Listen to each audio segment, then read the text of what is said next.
નમસ્કાર દર્શક મિત્રો, ગુજરાત ક્રાંતિ ન્યૂઝમાં આપનું હાર્દિક સ્વાગત છે। વડોદરા મહાનગરપાલિકા મ્યુનિસિપલ કમિશનર અને વડોદરા રેલવેના ડિવિઝનલ રેલવે મેનેજર દ્વારા બુલેટ ટ્રેન કામગીરીનું સંયુક્ત નિરીક્ષણ હાથ ધરવામાં આવ્યું હતું।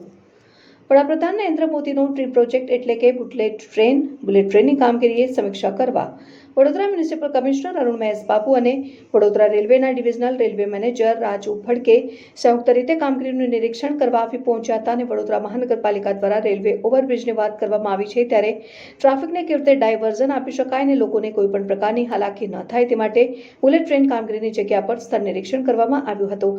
આ સમયે વડોદરા રેલવેના ડિવિઝનલ રેલવે મેનેજર પણ તેમની સાથે વિશેષ ઉપસ્થિત રહ્યા હતા। સાંભળો કે કહેવું છે મ્યુનિસિપલ કમિશનર અને વડોદરા રેલવેના ડીઆરએમનું।